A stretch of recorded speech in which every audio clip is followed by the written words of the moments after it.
ఇవాళ వీడియోలో మనం కూడా తెలుసుకోబోయేది అసలు మజిల్ అంటే ఏంటి, ఫ్యాట్ అంటే ఏంటి, మజిల్ ఎందుకు మంచిది, ఫ్యాట్ ఎందుకు చెడ్డది, ఒకటి ఎక్కువ ఉన్న ప్రాబ్లమ్స్ ఎందుకు రావు, ఇంకోటి ఎక్కువ ఉంటే ప్రాబ్లమ్స్ ఎందుకు వస్తాయి. ఈ విషయాలన్నీ ఇవాళ వీడియోలో తెలుసుకుందాం. Let's get in to the video. వీటి మధ్య ఉన్న డిఫరెన్స్ తెలుసుకునే ముందు అసలు ఇవి ఏంటో తెలుసుకుందాం. మజిల్ కండరం అంటే ఏంటి? మజిల్ ఒక సాఫ్ట్ టిష్యూ. ఇది ప్రతి మనిషికి ఉండిద్ది, ప్రతి జంతువుకు కూడా ఉండిద్ది. ఇది సెల్స్ తో తయారయ్యి ఉంటుంది. మనం చేసే ప్రతి మూమెంట్ కి అవసరం అయ్యేదే ఈ మజిల్. మన బాడీలో జరిగే పనులు అంటే డైజెషన్, బ్రీతింగ్ లాంటి వాటికి కూడా అవసరం అయ్యేది ఈ మజిల్సే. ఈ మజిల్స్ ముఖ్యంగా 3 టైప్స్ ఉంటాయి: cardiac, skeletal and smooth muscles. ఇప్పుడు మన గుండె కొట్టుకుంటుంది అంటే దానికి కారణం కార్డియాక్ మజిల్స్. ఎందుకంటే వాటితోనే గుండె తయారయ్యి ఉంటుంది. మన అవసరం లేకుండానే ఎప్పుడు ఇవి పనిచేస్తూ ఉంటాయి. మనం తిన్న ఫుడ్ అరగడానికి ఉపయోగపడే స్టమక్,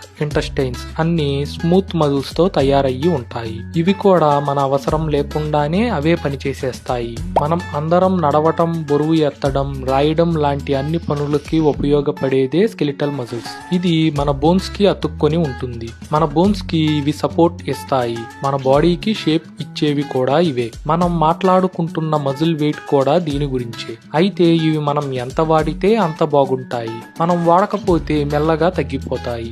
ఇక ఫ్యాట్ గురించి చూస్తే దీనిని ఎడిపోజ్ టిష్యూ అని అంటారు. ఈ ఫ్యాట్ మెయిన్ గా 2 టైప్స్ లో ఉంటుంది. అయితే ఈ ఫ్యాట్ పూర్తిగా చెడు అని అనకూడదు. ఎందుకంటే మన బాడీ టెంపరేచర్ మెయింటైన్ చేయడానికి, మన ఆర్గాన్స్ ఎఫెక్ట్ అవ్వకుండా చూసుకోవడానికి మనకు ఖచ్చితంగా ఫ్యాట్ అవసరం. కావాల్సినంత వరకు ఇది మంచిది, దానికి మించి ఉంటే చెడు. అయితే మెయిన్ గా ఇది మజిల్స్ లాగా కాదు. ఇది ఎక్స్ట్రా ఉన్నా దానితో మన బాడీకి అవసరం ఉండదు. ఇది ఎక్కువగా ఎందుకు ఫామ్ అవుతుందంటే మనం మన బాడీకి కావాల్సిన దానికన్నా ఎక్కువ తినటం వల్ల ఫామ్ అవుతుంది. ఇంకా కరెక్ట్ గా పని ఏమీ చేయకపోయినా ఈ ఫ్యాట్ ఫామ్ అవుతుంది. కొన్నిసార్లు మనకి మెటబాలిజం తక్కువ ఉన్నా కూడా ఇది ఫామ్ అవుతుంది. ఇక మజిల్ కి ఫ్యాట్ కి ఉన్న డిఫరెన్స్ చూసామంటే మజిల్ ఎక్కువగా ఉంటే మనకు మంచిది. అది ఎందుకంటే మజిల్స్ ఎంత పెరిగినా మన హార్ట్ మీద ప్రెషర్ పడదు. అదే ఫ్యాట్ పెరిగితే మన హార్ట్ మీద ప్రెషర్ పడుతుంది. ఎందుకంటే ఒక విధంగా మన ఆర్గాన్స్ ని ఫ్యాట్ చుట్టుముట్టి వాటి మీద ప్రెషర్ పెంచుతాయి. మరో విధంగా మన నరాల చుట్టూ ఫ్యాట్ పెరిగి దాని మీద ప్రెషర్ పెంచి బ్లడ్ సర్క్యులేషన్ సరిగ్గా అవ్వకుండా చేస్తాయి. వాటిల్లోకి కూడా బ్లడ్ పంపించడానికి మన హార్ట్ చాలా వేగంగా కొట్టుకుంటుంది. దానివల్ల మన హార్ట్ మీద ప్రెషర్ పెరిగిపోతుంది. మజిల్స్ అయితే ఇలా కాదు. అవి నర్వ్స్ కి ప్రెషర్ పెంచవు.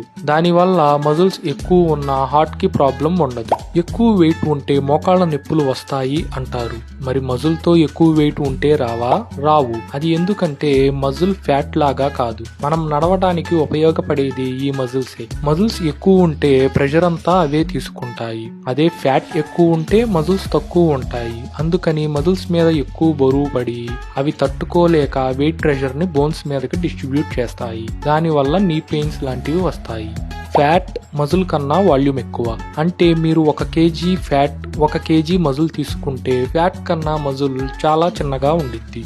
అంటే ఫ్యాట్ తో ఉన్న 75 kgల పర్సన్, మజిల్ తో ఉన్న 90 kgల పర్సన్ ఒకేలా ఉంటారు. మజిల్ అంత సన్నగా కనపడుతుంది. అందుకే కొంతమంది ఎక్సర్సైజ్, డైట్ చేసిన బాడీ వెయిట్ లో ఎక్కువ చేంజ్ ఉండదు, కానీ సైజ్ మాత్రం తగ్గిపోతారు. అంటే వాళ్ళ మజిల్ ఇంక్రీజ్ అవుతుందన్నమాట. ఒకే వెయిట్ ఉండి ఫ్యాట్ ఉన్న పర్సన్ కన్నా మజిల్ ఉన్న పర్సన్ ఎక్కువ తిన్నా లావ్ అవ్వడు. అది ఎందుకంటే మజిల్ మెటబాలిజం ని పెంచుతుంది. అంటే మనకి ఎంత మజిల్ ఉంటే మన బాడీకి రోజు అంత ఫుడ్ కావాలి. అంటే మజిల్ అంత మంచిది. మన బాడీలో ఫ్యాట్ ఎంత ఎక్కువ ఉంటే మనం అంత తక్కువ ఫుడ్ తినాలి. అప్పుడు ఫ్యాట్ బర్న్ అవుతుంది. అందుకే మజిల్ ఉన్న వాళ్ళు ఎక్కువ తిన్నా హెల్దీగానే ఉంటారు. ఫ్యాట్ ఉన్న వాళ్ళు ఎక్కువ తింటే ఇంకా అన్హెల్దీ అవుతారు. మజిల్ పెరగాలి, ఫ్యాట్ తగ్గాలి అంటే ఏం చేయాలి? హెల్దీ డైట్ మెయింటైన్ చేయాలి. మీ డైట్ లో ఫ్యాట్స్, షుగర్స్ తక్కువగా తీసుకోండి. అవి ఎక్కువ క్యాలరీస్ ఉండే ఫుడ్స్. అవి మీ ఫ్యాట్ ని పెంచుతాయి. ఇంకా మీ డైట్ లో ఎక్కువగా ఫైబర్ తీసుకోండి. అంటే హోల్ గ్రెయిన్స్, వెజిటేబుల్స్ తీసుకోండి. రెగ్యులర్ గా ఎక్సర్సైజ్ చేయాలి. మెయిన్ గా స్ట్రెంగ్త్ ట్రైనింగ్ చేయాలి. అంటే వెయిట్ లిఫ్టింగ్ లాంటివి, లేదా హోమ్ లో చేస్తే పుషప్స్, పులప్స్, స్క్వాట్స్ లాంటివి చేయాలి. ఎక్సర్సైజ్ కాకపోతే కనీసం రోజు వాకింగ్ అయినా చేయండి. యోగా, ఏరోబిక్స్ లాంటివి ట్రై చేయండి. అవి చాలా బాగుంటాయి. ఇంకా రోజు నిద్ర కరెక్ట్ గా నిద్రపోవాలి. కనీసం 7 గంటలు నిద్రపోవాలి. ఎందుకంటే నిద్రలోనే మన మజిల్స్ రికవర్ అవుతాయి. నిద్ర సరిగ్గా లేకపోతే అవి రికవర్ అవ్వవు, తగ్గిపోతాయి. Soft drinks, fruit juices avoid చేయండి. ఇది ఇది ఫ్యాట్ కి మజిల్ కి ఉన్న డిఫరెన్స్.